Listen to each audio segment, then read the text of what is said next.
판결문 공개도 사실 그 법안을 제가 다 냈지만 좀 더 적극적으로 의견을 내고 했으면은 지금쯤 많은 진전을 봤을 텐데, 이게 전면적인 건 어렵더라도 한 발자국이라도 나가면 뭐 부작용을 없애가면서 얼마든지, 제가 법안을 냈으면서도 계속 얘기한 게 이걸 한 번에 전면적으로 공개해야 되는 게 아니라 네네. 조금씩이라도 해보자. 네. 근데 그게 하나도 안 돼서 정말 그 부분에 대해서는 아쉬움이 있습니다. 핵심은 비실명화라고 생각을 합니다. 네. 법원이 비실명화를 하는 이유는 실명 판결을 냈다가 그게 개인정보 침해로 볼 수 있으면은 네. 손해배상을 국가가 해줘야 된다는 거거든요. 그럼 비실명화를 할 수밖에 없는 건데, 저는 공개법정에서 헌법의 판결을 공개하게 돼 있는데 그게 어떤 개별법의 위반이라는 논리가 이해하기가 어렵습니다. 그래서 판례가 지금 좀 제 생각엔 좀 잘못돼 있다고 보이는데, 어쨌거나 판례가 그렇게 돼 있으니까 그 법을 통해서, 입법을 통해서 그런 책임을 면제시켜주는 법안을 제가 낸 건데 법원에서 좀 적극적으로 해줘야 되지 않나.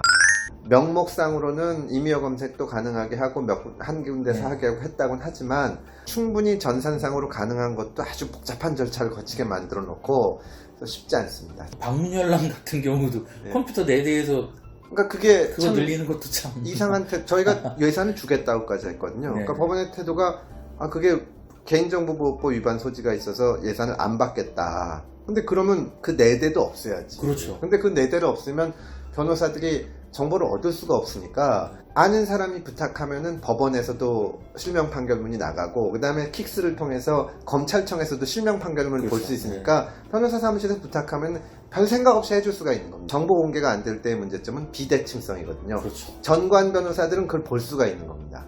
자, 그러니까 뭐 전관예우 없애자고는 하긴 하지만 꼭 변호사가 아니더라도 검찰청이나 법원에 엊그제까지 근무했던 사람이 전화해가지고 뭐 개인적으로 뭘 하겠다는 것도 아니고 판결문 하나만 해달라 그러면 나갈 수가 있는 거거든요. 공개를 해서 다 볼 수 있게 해주고, 그 다음에 특별히 이거는 뭐 이혼 사건이라든가 미성년자가 관계된 사건이라든가 그래가지고 관리를 하고 접근을 제한해야 될 판결문이라면 그때 재판장이 선고해서 판결 선고할 때 비공개하는 결정을 하면 되는데, 지금은 전혀 적극적이지 않은 거죠, 말하자면.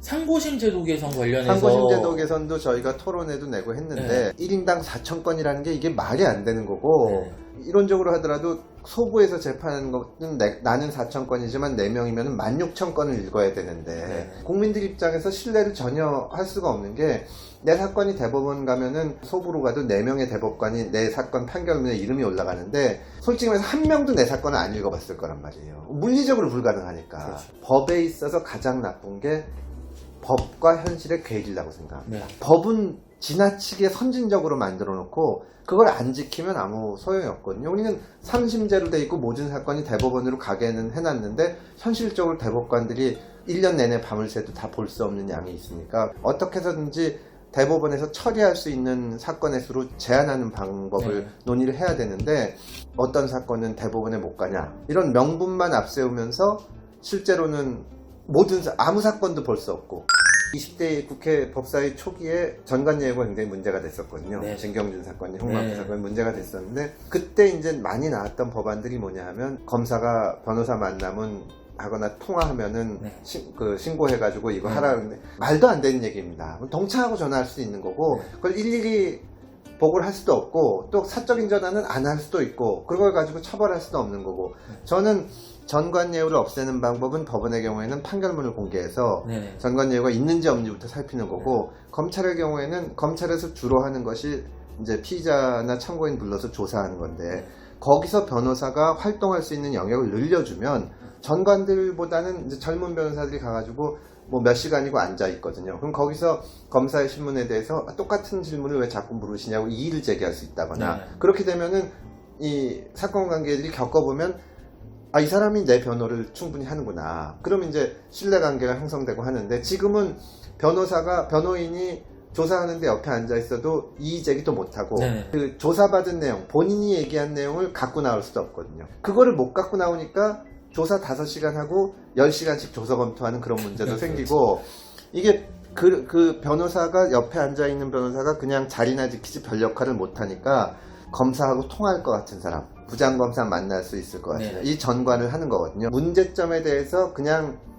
아주 직감적으로 와닿는 대응 말고 이 문제를 근본적으로 해결할 수 있는 방안에 좀 신경을 썼으면 좋겠다. 전관 검사는 뭐 3년간 개업을 거기서 못 네. 한다든가 그럼 앞으로 또 문제가 생기면 5년으로 할 건지 이 임기응변적인 대책에만 치중하지 않고 좀 길게 근본적인 대책을 강구하는 것이 법사위가 힘써야 된다고 생각합니다. 본격 소셜정치 미디어 금태섭 TV